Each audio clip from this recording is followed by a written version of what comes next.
Perkenalkan, saya Rita Agustina. Di sini saya akan mempresentasikan hasil dari kerja saya, yaitu distribusi frekuensi. Distribusi frekuensi adalah penyajian data dalam bentuk tabel yang menunjukkan sebaran atau jumlah kemunculan suatu nilai dalam suatu kelompok data, berguna untuk menganalisis dan melihat pola tertentu.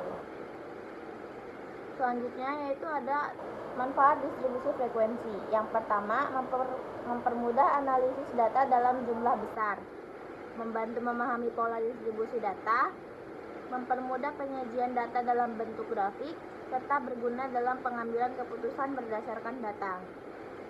Selanjutnya yaitu ada jenis distribusi frekuensi. Yang pertama ada distribusi frekuensi kategori, yaitu menyajikan data dalam bentuk kategori, misalnya jenis kelamin dan warna favorit. Lalu ada distribusi frekuensi numerik, menggunakan angka untuk menunjukkan banyaknya data dalam kelompok tertentu. Lalu ada distribusi frekuensi kumulatif, yaitu menghitung jumlah total data yang kurang dari atau sama dengan suatu nilai tertentu. Lalu ada distribusi frekuensi relatif, yaitu menampilkan presentasi dari total keseluruhan data dalam tiap kelompok.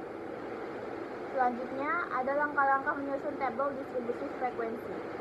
Yang pertama ada mengumpulkan data mentah, yang kedua menentukan jumlah kelas atau interval, lalu menentukan panjang kelas, interval kelas width, dan membentuk tabel distribusi frekuensi serta menganalisis hasil. Berikut adalah contoh dari tabel distribusi frekuensi.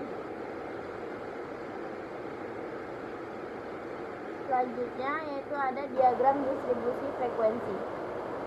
Yang pertama adalah history diagram, yaitu diagram batang tanpa celah yang menunjukkan distribusi data dalam bentuk interval.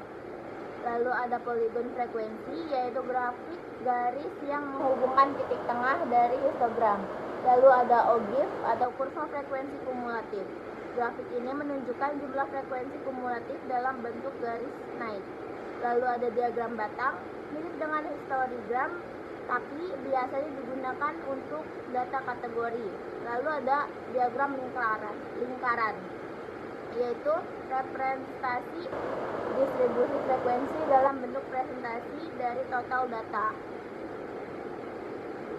Lalu ada interpretasi data distribusi frekuensi, yaitu melihat tren data dari tabel atau grafik, menentukan modus, nilai dengan frekuensi tertinggi, mengidentifikasi distribusi data, normal, squid, dan lain-lain.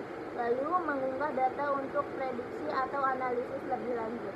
Selanjutnya ada kesalahan umum dalam penyusunan distribusi frekuensi, yaitu jumlah kelas interval terlalu banyak atau terlalu sedikit, panjang interval kelas tidak seragam, tidak menggunakan skala yang sesuai dalam diagram, data tidak diurutkan dengan benar sebelum disusun dalam tabel. Kesimpulannya yaitu distribusi frekuensi membantu dalam menganalisis data dan melihat pola distribusi.